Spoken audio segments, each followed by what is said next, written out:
বিশেষ সৃষ্টি বিশ্বকর্মী শিবাগমন হয়েছে আমার অযোধ্যা ভবনে।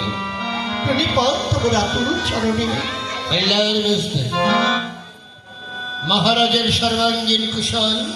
যেখানে ঋষি সৃষ্টি বিশ্বামিত্রের শুভ আগমন হয়, সেখানে অগ্রাগ্রসর কোথায়? ভালো শোনো রাজা, আমারই আদেশ অনুসারে আমারই পুষ্পান্তরে এক অপূর্ব লতার সৃষ্টি হয়েছে, আর সেখানে বন্দী হয়েছে দুজন। আমার বিনা অনুমতিতে তুমি তাহাদিগকে মুক্ত করেছ কেন? বিপন্ন তাহারা সকাতরে লেগেছিল করুণা আমার, তাই রাজা আমি তাদের বন্ধন মুক্ত করে মহর্ষি রোষ বর্ণী করেছি। যদি তুমি শক্তিমান পারো হরিশ্চন্দ্র এই জগতে সকলের মনস্কামনা করিতে পূরণ। কণ্ঠা কেন তপধর ধরিয়াছি দানব্রত যাবে, যতক্ষণ হরিশ্চন্দ্রের দেহ আছে প্রাণ। প্রার্থীর প্রার্থনা পূরণে যথাশক্তির করে আয়োজন। চমৎকার চমৎকার বাক্যালাপ তব। প্রার্থীর প্রার্থনা পূরণে যথাশক্তির করো আয়োজন। বেশ, প্রার্থী আমি তবদারে কহ রাজা, কি দান করিতে পারো মনে? তুমি প্রার্থী মমতারে। আজ বিশ্বামিত্র প্রার্থী তবদারে কহ রাজা, কি দান করিতে পারো মনে? অতুল ঐশ্বর্য চরণী দুনিয়া জীর্ণবাস করিয়াছ আশ্রয়। তুচ্ছ করি রাজভোগ বনের ফল তুমি করিয়াছ সার। আজ মমতারে দাঁড়িয়েছ অঞ্জলি পাতিয়া, একি ব্যঙ্গ তপধর। নহে ব্যঙ্গ ক্ষত্রিয় নন্দন। বিশ্বামিত্র প্রার্থী তপদারে কহ রাজা, কি দান করিতে পারো মনে? শিব, যদি হয় প্রয়োজন মম পত্নী পুত্র সহ তব শ্রীচরণে দাসত্ব করিব আজীবন। জানি রাজা জানি, কিন্তু গৃহত্যাগী সন্ন্যাসী আমি, তাই দাস দাসীতে বর নাহি প্রয়োজন। কহ রাজা, আর কি দান করিতে পারো মনে? শিব, যদি হয় প্রয়োজন আছে মম একমাত্র পুত্র রহিতস্য, তব মনোরঞ্জন তরি দেব মম পুত্র বলিদান ওই চরণ কমলে। জানি জানি রাজা, প্রাণ তুচ্ছ ক্ষত্রিয়ের নিকটে। কহ রাজা, আর কি দান করিতে পারো মনে? শিব, মম যোগে ভান্ডারে আর তো কিছু দেখিতে না পাই। আছে এক ক্ষুদ্র রাজ্য বিষয়স্তু, যদি প্রভু করুণাই করে গ্রহণ, ধন্য হব আমি তোমার শ্রীচরণে অর্পিয়া। আরো হরিশ্চন্দ্র এই শশাগড় অযোধ্যার আধিপত্য দান করিতে মনে? এই দণ্ডে কম্পিত হবে না তব নিধি। যদি হয় বজ্রপাত হবে মন শিরে, বান্ধবেরা যদি করে নিন্দামান, আমি বর্জন করিব সবে। যদি ভবিষ্যতে রাজ্য করে প্রাণ তব ঘরে হাহাকার। ওগরি শিব, সেদিন দিয়ে অভিশাপ মৃত্যু যেন মনে করে গ্রাস। জনদর্পী, আমি যদি হই অযোধ্যার অধীশ্বর, মম রাজ্য তব পত্নী পুত্র কাহার স্থান নাহি রবে আর। প্রস্তুত? প্রস্তুত। বেশ, বহুদিন পূর্বে রাজকার্য ত্যাগ করি লোভিয়াছি সন্ন্যাসীর পথ। পুনঃ সাপ জাগিল মর অন্তরে, রাজকার্য করিতে গ্রহণ। তাই দেহ রাজন সমগ্র অযোধ্যার আধিপত্য মনে। শিব, কি কহে নিষ্ঠুর তুমি, মমতার মন্দাকিনী তুমি হে ব্রাহ্মণ। আমি অভজন তব করুণার নহি অধিকারী। ক্ষণকাল অপেক্ষা করো, অন্য রাজবকুল অঞ্জলি দেব তোমার আতুল চরণে। আতুল চরণে। হরিশ্চন্দ্র, আজও দেখিব তুমি কত বড় দাতা।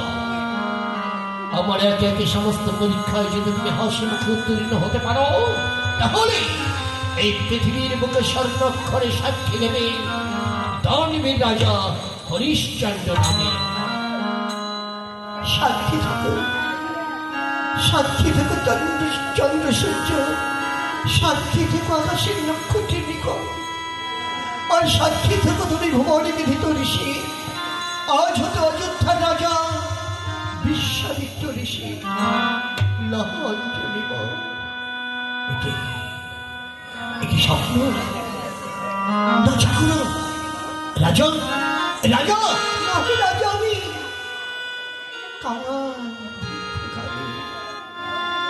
রাজত্বের অশ্বের যন্ত্রণা হতে এতদিন পর পরিত্রাণ করেছ বলে তাই আজ হতে মুক্ত।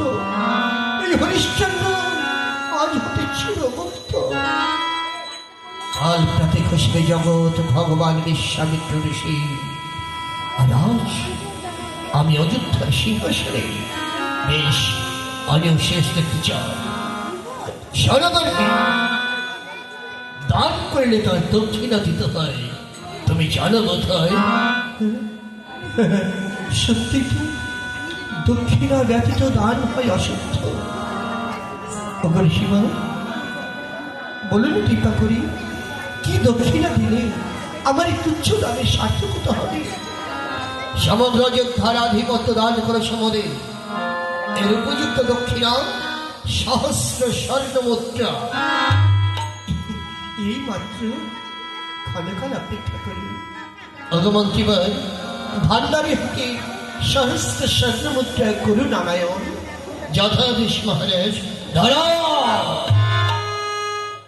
দাঁড়াও মন্ত্রী। হরিশ্চন্দ্র খুব দাদা তুমি ভান্ডারী হতে কার ভান্ডার তুমি মনে? এই অযোধ্যার আধিপত্য যাবে দান করেছ মনে, ওই ভান্ডারী এবে আমার অধীনে। সত্যি তো আমি তো বিস্ময় আমি তো ভুলেই গেছিলাম যে রাজ্যের উপর তোমার কোনো অধিকার নেই, ওই ধন দৌলতের উপর আমার কোনো অধিকার নেই। বিষ্ণু বিষ্ণু আমার বলতে যা কিছু ছিল সবই তো আপনাকে দান করেছি। এই মতো অবস্থায় আমি কেমন করে আপনার দক্ষিণা ঋণ শোধ করবো? সে ভাবনা তোমার হরিশ্চন্দ্র, সে ভাবনা আমার নয়। বেশ, আপনার কিছুদিন সময় দিন, তা না হলে যে আপনার দক্ষিণা ঋণ আমি শোধ করতে পারবো না। আমি তোমাকে সপ্তাহকাল সময় দিলাম। অযোধ্যার বহির্ভাগে আছে বারাণসী কাশীধার, সেখানে আছে বাবা বিশ্বনাথের মন্দির। সপ্তাহকাল পর তুমি সেখানে থাকবে, আমি তোমার সঙ্গে সাক্ষাৎ করব। তখন আমার দক্ষিণা ঋণ শোধ করে দেবে, কথাটা যেন তোমার মনে থাকে। অবশ্যই মনে থাকবে। মহারাজ মহারাজ আপনি কি করলেন? মহারাজ না না মন্ত্রীবর না, মহারাজ নয়, আরেকটা কিছু বলেন মন্ত্রীবর, আরেকটা কিছু বলেন। আনন্দ করুন মন্ত্রীবর, আনন্দ করুন। তার কারণ এই যে রাজত্বের অশেষ যন্ত্রণা, এই অশেষ যন্ত্রণা হতে এতদিন পরে হরিশ্চন্দ্র মুক্তি পেয়েছে, তাই আপনার আনন্দ করুন মন্ত্রীবর। মহারাজ, এই রাজপ্রাসাদ থেকে চিরে বিদায় নেবার আগে সাথে প্রথম আমি আপনার কাছে বিদায় চাইছি। মহারাজ, এই দীর্ঘ রাজনীতির পথে দাঁড়িয়ে হয়তো অনেক সময় কারণে বা অকারণে আমার আপনার মনে হয়তো আমি আঘাত বা প্রতিঘাত দিয়ে থাকতে পারি। যদি আমার কারণে কোন রকম আপনি অন্তরে আঘাত বা প্রতিঘাত পেয়ে থাকেন, নিজের ছোট ভাই অথবা বন্ধু মনে করে আমাকে মার্জনা করে দেবেন মন্ত্রী।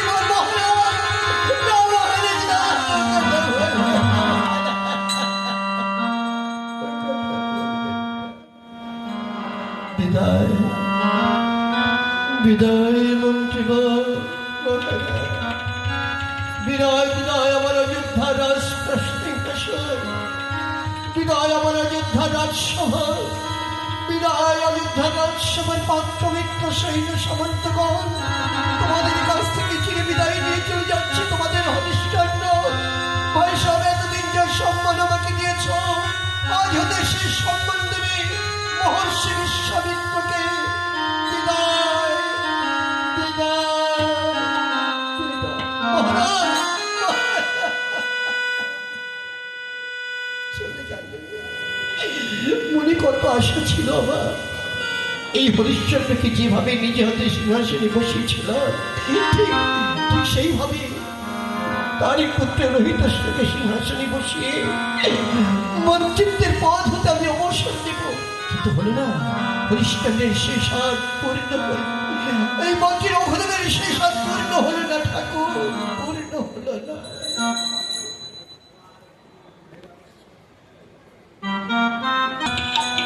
এসে রবি,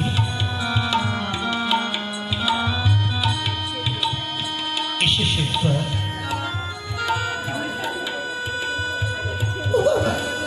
বাবু, আমরা এখন কোথায় যাব? তা তো জানি না, যেদিকে দুর্যোগ যায় আমরা সেদিকে চলে যাব। কেন বাবা? চতুর্দিক অন্ধকার হয়ে গেছে, জলছট শুরু হয়েছে। ঋষি ঠাকুর কি একদিনা তোমাদের থাকতে দেবে না? থাকতে দিলেও আমরা থাকবে না মানছি। তার কারণ দান করার সম্পদ কোনোদিন ভোগ করতে নেই, তাহলে যে পাপ হয়। এসে শেখবার, এসো আমরা জন্মভূমি মাকে প্রণাম জানিয়ে এই স্থান পরিত্যাগ করি। ওগো, ওগো আমার অযোধ্যা জন্মভূমি মা, আমি জানি স্বর্গের চেয়েও তুমি বড়। জননী জন্মভূমি বিশ্ব স্বর্গ তুমি করিয়াছি মাগো, তথাপি আজ তোমাকে ছেড়ে চলে যাচ্ছে তোমার হরিশ্চন্দ্র। তাই যাবার বেলায় আমাদের বিদায় প্রণামে গ্রহণ করো মা, বিদায় প্রণামে গ্রহণ করো। চলে যাও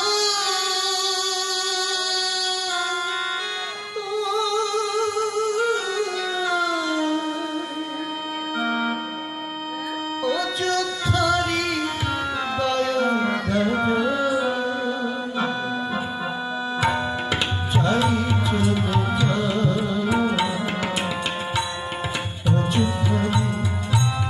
দয়াল রাজু,